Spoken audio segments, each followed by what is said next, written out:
저는 어울림 주말학교의 박수현입니다. 지금부터는 제가 이야기를 들려드릴게요. 제19장 권업회 총재로 1910년 8월 29일 일본은 대한제국과 한일합방을 맺었다고 발표했다. 조선인들은 이날을 국칠로 삼고 울분을 삼켜야 했다. 러시아 공사 이범진은 이 소식을 듣고 목을 매 자결하면서 모든 유산을 재영에게 남기며 조국을 되찾는 데 쓰라는 유언을 남겼다. 국내에서도 애국지사 여러 명이 울분을 참지 못하고 스스로 목숨을 끊었다. 재영은 그동안 조국을 위해 헌신한 세월이 무상했다. 많은 애국지사가 일본의 압제를 피해 두만강과 압록강을 넘어 연해주로 몰려왔다. 애국지사들은 빼앗긴 나라를 되찾자고 한 목소리가 되어 일어섰다. 나라를 빼앗기자 한인 모두가 애국자였고 모두 항일투사가 되어 일본을 규탄했다. 일본은 안중근의 배후로 재영을 지목하고 wil정을 풀어 결정적인 단서를 찾으려고 미행을 시작했다. 일본이 계속 압력을 넣자 러시아 정부는 한인들의 공식적인 반일활동을 제한할 수밖에 없었다. 러시아는 이범윤, 유인석, 이상설 등 한인 지도자 40여 명을 체포하고 이범윤을 비롯한 한인 지도자 8명을 이르쿠츠크로 추방했다. 대한제국의 국권회복 운동에 관한 논설을 실었던 대동공보도 계속 신문을 발간할 수가 없었다. 일본의 압박을 견디지 못한 러시아 관원이 강제로 문을 닫게 한 것이다. 대동공보가 폐간된 후 재영은 청년 근업회 신문인 대양보의 사장을 맡았다. 신안촌에 모여 사는 한인들은 일본 사람의 출입을 엄격하게 막았다. 일본 밀정들은 신안촌에 몰래 들어왔다가 발각되어 물매를 맞고 쫓겨나기도 했다. 재영은 대양보 신문사도 신안촌으로 옮기고 일주일에 2번씩 목요일과 일요일에 발간하였다. 재영은 대양보도 계속 발간할 수 없게 되자 이상설과 의논해 러시아와 일본의 간섭을 피할 수 있는 묘안을 짜냈다. 그래서 러시아에 사는 한인 동포에게 실업을 권장하며 일자리를 소개하고 교육을 보급한다는 취지를 앞세워 권업회라는 단체를 만들기로 했다. 권업회 임시위회 총재로 재영이 만장일치로 선출되었고 부총재로 홍범도가 선출되었다. 총재가 된 재영은 자기 생각을 밝혔다. 권업회가 겉으로는 러시아에 사는 한인 동포에게 일자리를 소개하고 교육하는 걸 목표로 삼았소. 그러나 우리 모두의 마음은 조국의 독립을 갈망하고 있소. 따라서 권업회는 겉으로 보이는 목표보다는 항일투쟁과 독립의지가 더 강한 단체라고 할 수 있소. 1911년 말 드디어 블라디보스토크 신안촌에 있는 한민학교에서 권업회의 정식 창립총회를 열었다. 권업회 총재인 재영은 의장의 이상설을, 부의장의 이중호를, 그 외 일병으로 활동하던 사람들을 위원으로 뽑았다. 신한파인 러시아 사람들을 권업회에 가입하게 했다. 연흥룡주 총독 곤다치와 연해주 군지사 마나킨 장군, 블라디보스토크 연구기관 교수인 포드스타빈, 러시아 정교 주교 감독국의 기관 비서인 포라노브스키 등을 권업회의 명예회원이 되게 했다. 권업회 회원수는 무려 9천여 명에 가까웠는데 러시아 한인마을 57곳에 사는 한인 대부분이 가입하였다. 재영은 권업회를 창립한 후 대양보에 인쇄 기계를 사들여 권업회의 신문부를 따로 두었다. 신문부 주필에 신채호, 이상설, 장도빈을 임명하여 발간을 준비하고 포드스타빈 교수 등을 명예회원으로 두었으며 신문 발행일은 듀코프로 정했다. 러시아 사람을 발행인으로 두어야만 러시아와 일본의 간섭을 피할 수 있었기 때문이다. 일본은 계속해서 권업회를 방해하려 러시아에 압력을 넣었지만 러일 전쟁 10주년을 맞이하여 러시아의 반일 감정도 서서히 살아나 일본의 방해 공작은 먹혀들지 않았다. 권업신문 창간호가 나오던 날 아내는 7째 딸 엘리사베타를 낳았다. 다음해 재영은 로마노프 황가 300주년 기념행사의 한인 대표단 단장으로 한인 대표 7사람과 함께 상트페테르부르크로 갔다. 제20장 러시아 한인 이주 50주년 기념사업. 재영은 상트페테르부르크에서 러시아가 일본의 복수전을 일으킬 거라는 소문을 들었다. 그 기회를 최대한 이용한다면 항일 투쟁을 활발히 벌일 수 있다는 판단에 가슴이 뛰었다. 재영이 기념행사를 마치고 신안촌으로 돌아와 급히 권업회 임원들을 불러 모았다. 지금은 일본의 압력으로 의병활동도 여의치 못하고 많은 제약까지 받고 있소. 우선 제약을 받지 않고 러시아의 한인들을 하나로 모을 방법을 의논해 봅시다. 재영의 말에 홍범도가 벌떡 일어났다. 맞습니다. 우리도 대한광복군을 조직하고 이 기회에 조국을 되찾아야 합니다. 러시아 한인이주 50주년 기념행사를 열어서 우선 한인들을 한데 모으는 게 어떻겠습니까? 러시아나 일본을 자극하지 않고 자발적인 행사로 한인들을 하나로 합하는 거지요. 러시아 정부에 우리 한인의 존재를 평화적으로 드러내는 게 중요하오. 재영의 의견에 모두 고개를 끄덕였다. 홍범도와 이상설이 앞장서서 한인 이주 50주년 행사를 본격적으로 준비하기로 했다. 제21장 사라예보의 총소리. 재영이 러시아 한인 이주 50주년 기념행사 준비를 거의 다 마쳤을 때였다. 기념식을 바로 두어 달 남겨놓고 보스니아의 수도 사라예보에서 세계를 뒤흔들게 될 총성이 울렸다. 1914년 6월 28일 오스트리아 헝가리의 왕위 계승자인 프란츠 페르디난트 부부가 사라예보에서 암살되었다. 이 사건으로 유럽 전체가 전쟁의 소용돌이에 휘말렸다. 제1차 세계대전이었다. 재영은 허탈하기 그지없었다. 한인 이주 50주년 기념행사를 통해 한인들을 하나로 묶고 조국의 주권을 되찾으려던 열망은 새로운 전쟁의 시작으로 일본과 러시아가 동맹국이 되어버리자 하루아침에 물거품이 되고 말았다. 일본은 러시아와 관계가 좋아진 틈을 타서 러시아에 사는 한인 지도자 28명을 추방하라고 러시아에 압력을 넣었다. 거기엔 재영도 끼어 있었다. 그즈음 러시아는 국내 문제가 복잡하게 뒤엉켜 있었다.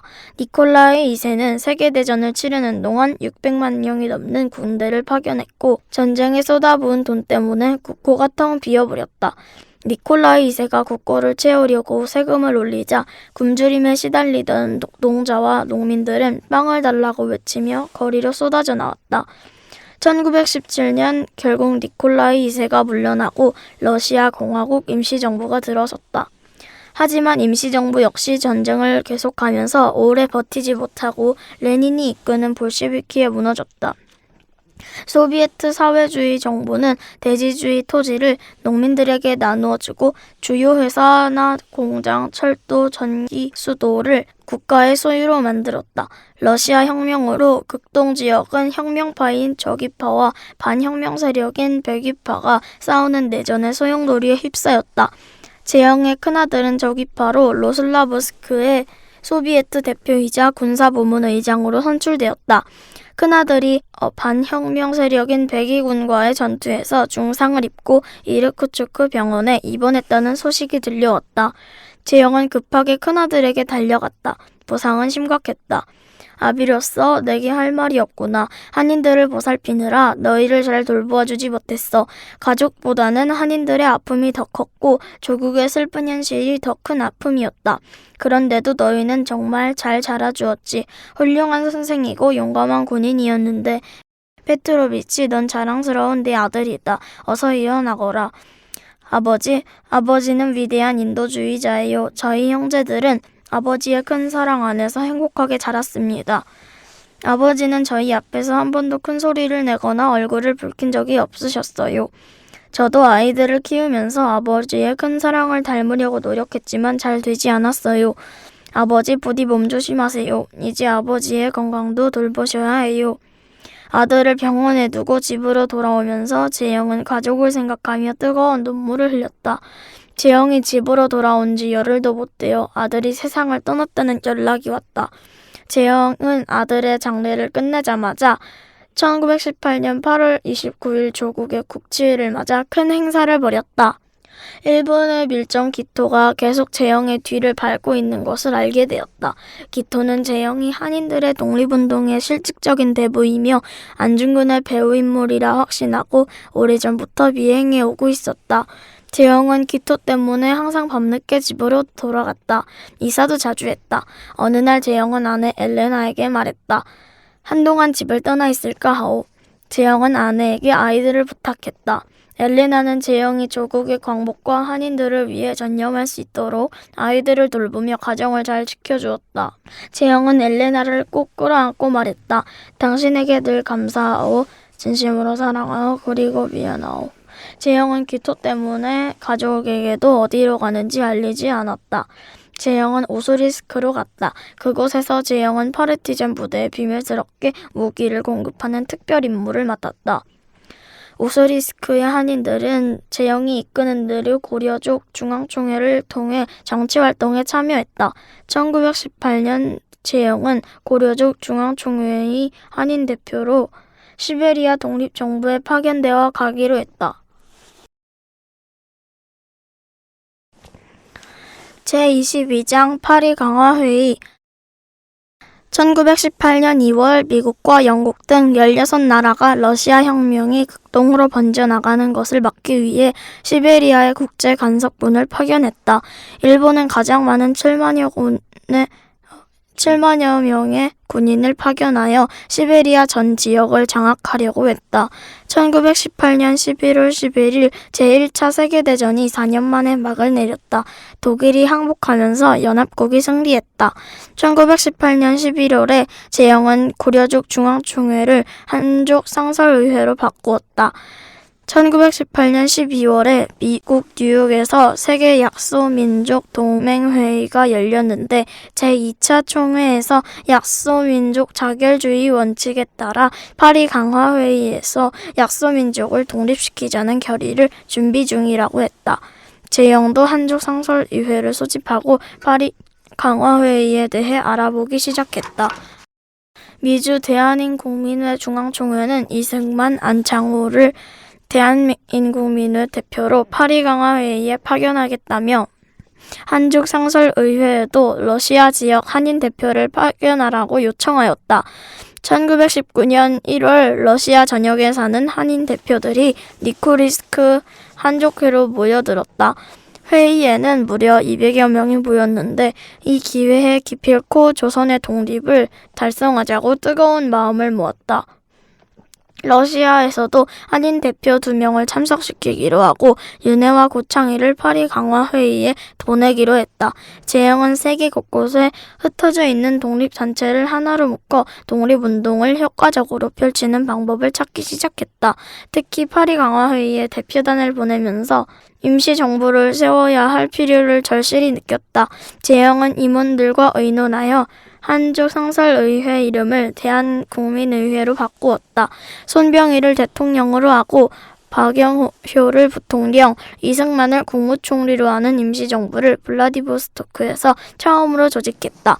1919년 1월 18일 제1차 세계대전의 전승국 27국 대표가 파리에 모여 회의를 열었다. 미주에서 가기로 한 대표는 여권이 나오지 않아 가지 못했고 러시아 대표인 윤회와 고창일은 러시아어와 불어로 러시아 조선인총 대표라고 쓴 문서를 가지고 참석했다. 하지만 파리 강화회의를 앞둔 1월 22일 고종 황제가 서거했다는 소식이 들려왔다. 일본에서 유학하는 학생들은 윌슨의 민족 자결주의를 외치며 일본의 심장부인 도쿄에서 조선 독립선언문을 낭독하고 거리 행진을 했다. 재영도 일본 유학생의 만사 시위 소식을 듣고 대한국민의회 임원들을 블라디보스토크로 불렀다. 우리도 대한제국을 독립국으로 승인하라는 최후 통첩을 일본 정부에 보내야 합니다. 일본이 여기에 응하지 않으면 국내와 국외에 있는 독립운동가들 모두 블라디보스토크에 모여서 시위운동을 벌입시다. 한인들의 결의는 곳곳으로 퍼져나갔다. 한편 국내에서는 고종 황제의 장례식 이틀 전인 3월 1일에 손병희 한용운을 비롯한 민족대표 33인이 독립선언을 하고 만세 시위를 벌이기로 했다는 소식이 날아왔다. 독립선언서 낭독을 마치기가 무섭게 대한독립 만세 소리가 터져나왔다. 만세 시위는 약 2개월 동안 전국 각지와 해외에까지 퍼져나갔다. 만세운동이 시작되자 독립투사들이 잇따라 연해주로 몰려왔다. 재영은 독립투사들과 함께 의병과 의연금을 모으고 무기를 모집하는 데도 온 힘을 쏟았다. 1919년 봄 중국 상하이에서는 김규식, 이동영, 이시영 등 많은 애국지사가 모여 대한민국 임시정부를 만드는 일을 논의했다.